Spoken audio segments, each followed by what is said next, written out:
Malam kemarin. Malam ada rekonstruksi itu kan. Menurut Pak Johnson itu udah Peggy ini seperti apa nih? Apakah mereka benar-benar tersangka atau memang masih Saya abu-abu? terus terang aja ya, saya mengkhawatirkan seluruh proses hukum yang ada sekarang ini ya. Karena di satu pihak ada putusan yang katanya telah berkekuatan hukum tetap dan sudah dieksekusi, tapi dibatalkan oleh konferensi persnya Polda gitu loh. Apa ia bisa putusan yang sudah inkrah yang dimana ada 3 DPO terus dibatalkan oleh konferensi persnya Polda ya. Jadi ini memperlihatkan bahwa proses hukumnya bisa bermasalah atau sesat ya. Dan saya kira ini tidak boleh diulang, tidak boleh kita ulangi lagi. Karena itu harus dilakukan evaluasi ya, terutama orang-orang yang menangani kasus ini ya. Dan juga menurut saya bukan hanya kepolisian tapi juga kejaksaan dan pengadilan. Kenapa? Kalau ini terjadi apa-apa pada Peggy, toh ujung-ujungnya ini harus dibawa ke pengadilan. Sebelum dibawa ke pengadilan, jaksanya harus memeriksa berkas perkara. Polisinya harus benar.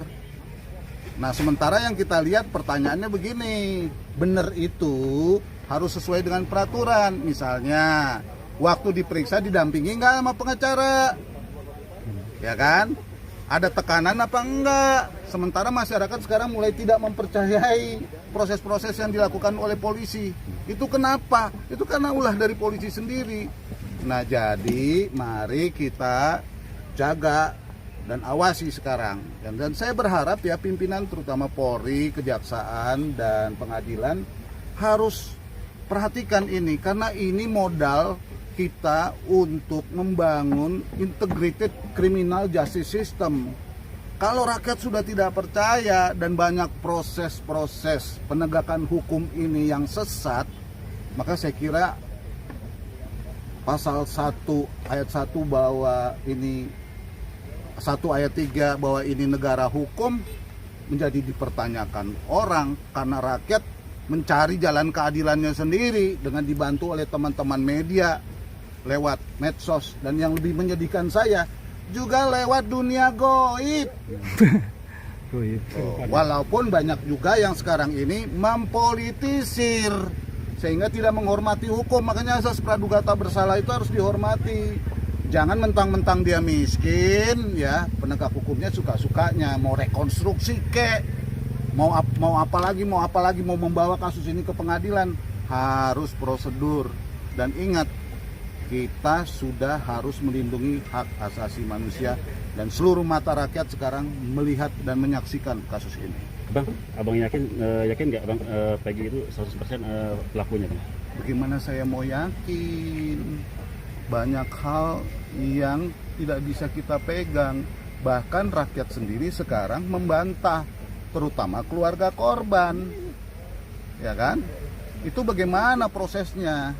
Sementara Poldanya udah mengumumkan dari 3 itu 2 nggak ada, katanya tinggal 1. Sementara putusan pengadilannya 3. Dari awal itu laporannya 11. Saya pegang semua itu berkasnya. Jadi ini bukan fitnah, ini prosedur. Jadi jangan coba-coba memanipulasi. Semua rakyat sekarang melihat. Bang, kalau abang diangkat jadi pengacara Peggy, pertama saya mau bilang ya, doa dan dukungan saya terhadap Peggy dan orang-orang yang tidak bersalah tapi dihukum ya, itu bagi saya penting. Tentu saya tahu pertanyaan itu pertanyaan yang sangat pribadi yang ada hubungannya dengan profesi saya. Tentu saya akan sangat terbuka ya untuk membantu kalau diminta, karena memang bawaan lahirnya profesi saya dari dulu begitu, memang track record saya di situ.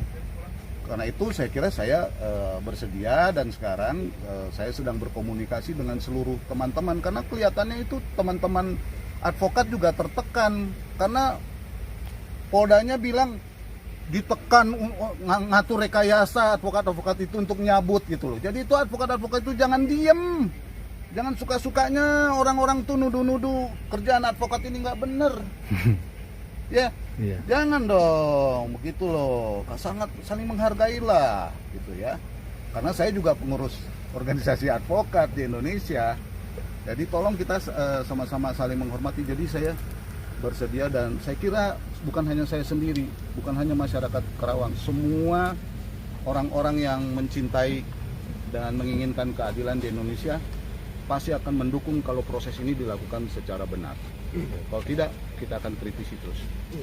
Terima kasih Bang. Terima kasih. Oke bang, terima kasih bang. Ya, Sehat selalu. sehat selalu. Mau nanya kasusnya dia nih. Iya. Mendukung kebebasan berekspresi dan media. Siap bang.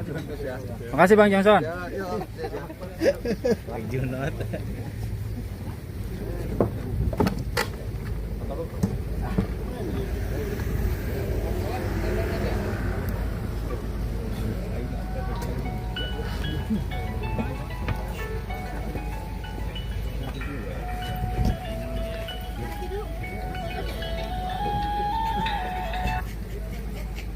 Halo. Siap. Halo. Yuk.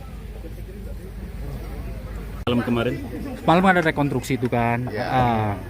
Menurut Pak Johnson itu udah Peggy ini seperti apa nih? Apakah mereka benar-benar tersangka atau memang masih Saya abu-abu? terus terang aja ya, saya mengkhawatirkan seluruh proses hukum yang ada sekarang ini ya. Iya. Karena di satu pihak ada putusan yang katanya telah berkekuatan hukum tetap dan sudah dieksekusi, tapi dibatalkan oleh konferensi persnya Polda gitu loh. Apa ia bisa putusan yang sudah inkrah yang dimana ada 3 DPO terus dibatalkan oleh konferensi persnya Polda ya.